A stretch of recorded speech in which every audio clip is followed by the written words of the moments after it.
जी जी बिल्कुल। और इस बीच देखिए एक अहम खबर आ रही है, ठाकरे गुट के एमएलए को ईडी का समन हुआ है। रविंद्र वायकर को ईडी ने समन किया है। 17 जनवरी को ईडी ने वायकर को बुलाया। बीएमसी की जमीन पर अवैध कब्जे का है आरोप। रविंद्र वायकर को ईडी ने समन किया है और ये उद्धव ठाकरे गुट के एमएलए हैं जिन्हें समन किया गया है। ये खास बात है। राजीव, क्या और डिटेल है इस खबर को लेकर?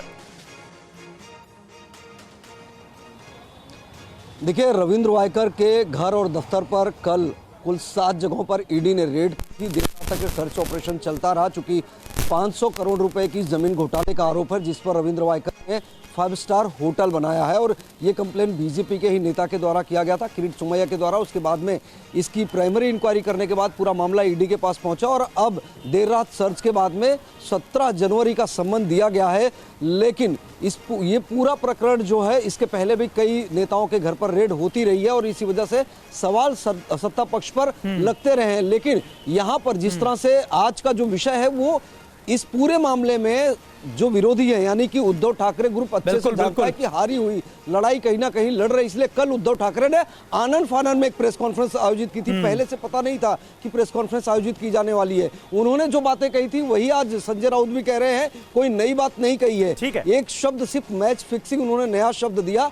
यहाँ पर परसेप्शन और सिंपैथी की लड़ाई है। उन्हें वो बिल्कुल राजीव, बात तो यही है कि परसेप्शन और जीत, ये सारी चीजें कौन कितनी कैसी परसेप्शन बनाता है, इसी पर सवाल। अशोक जी, देखिए लगातार ईडी का समन जाना और किस तरह के राजीव बता रहे थे कि सारी लड़ाई तो परसेप्शन की है कि किसने क्या देखिए 2024 तक, जब तक लोकसभा के चुनाव होते हैं, सारे विरोधी पार्टियों के यहाँ ईडी का लगातार प्रकोप चलेगा। इसमें कोई नई बात नहीं है। मैं मानता हूं कि भ्रष्टाचार हुआ है, तो भ्रष्टाचार की लड़ाई यदि मोदी जी लड़ रहे हैं तो बहुत बड़ी बात है, बहुत अच्छी बात है। मैं चाहता हूं चलो एकदम विपक्ष के ऊपर भी करें तो भी बड़ी बात है। जब मोदी जी है तो विपक्ष गंदगी साफ होगा, जब विपक्ष आएगा तो बीजेपी की गंदगी साफ होगी। लेकिन होता उल्टा है। क्या 1400 करोड़ की प्रॉपर्टी ईडी ने अटैच करने के बाद डिप्टी चीफ मिनिस्टर की शपथ लेते हैं? 3 दिन पहले जिसको सबसे करप्ट पार्टी बोलते हैं उसके अपने साथ जोड़ देते हैं? क्या हसन मुशर्रफ क्या इनकम टैक्स ईडी की रेड होने के बाद वो मंत्री बनते हैं? क्या छगन भुजबल का 800 करोड़ का घोटाला अभी भी ईडी के रडार पे है, वो भी मंत्री बनते हैं? वक्त कम है, इसलिए जल्दी से सावंत साहब से जवाब ले लेते हैं। क्या ईडी का उपयोग खाका लगाने के लिए किया जा रहा है? क्या बन रहा है इन सारी बातों को लेकर, इसका भी तो ध्यान रखना पड़ेगा। बिल्कुल सही। पब्लिक परसेप्शन जो होता है वो पब्लिक हमेशा अलग अलग जो इलेक्शन आते हैं उसमें बताती है। क्या मैं रविंद्र वायकर की बात रखना चाहता हूँ। सुनिए जी, सुनिए किशोर जी रुकिए। रविंद्र वायकर की बात आपको कहने की जरूरत नहीं, सारी जनता जानती है। 1 साल पहले से ये सब चल रहा है। आज का ये आज लिया हुआ ये निर्णय नहीं है। रविंद्र वायकर और रविंद्र वायकर किशोर जी जल्दी से बताइए, वक्त कम है। सावंत साहब कह रहे हैं कि आज का निर्णय थोड़ी है, मामला तो पहले से चल रहा है। बिल्कुल सही। देखो, नहीं बिल्कुल।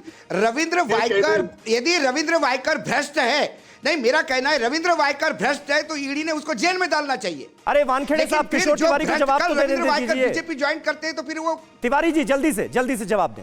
हाँ। नहीं देखो, भ्रष्टाचार के खिलाफ जो भी लड़ाई है वो बहुत सिलेक्टिव है। 70,000 करोड़ का एनसीपी का भ्रष्टाचार होता है, बाद में पार्टी पाला बदल के आ जाते हैं।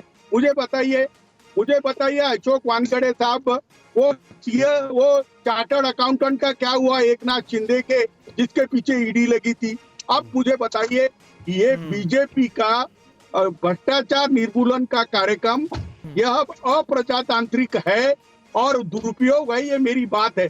दूसरी बात, राहुल नार्वेकर जी को स्पीकर इसलिए बनाया गया है क्योंकि उन्होंने अपने पूरे करियर में कपड़े बदलते वैसे पार्टियां बदली है। वानखेड़े साहब जल्दी से 10 सेकंड बचे। मैच फिक्सिंग है जी। वानखेड़े साहब देखिए अब महाराष्ट्र के राजनीति में विचारधारा कोई मायना नहीं रखता। सत्ता का मक्खन खाने के लिए मेंढक जैसे इधर से उधर कूदते हैं, इसके लिए उस पर बात न करे जाए तो ज्यादा अच्छा है।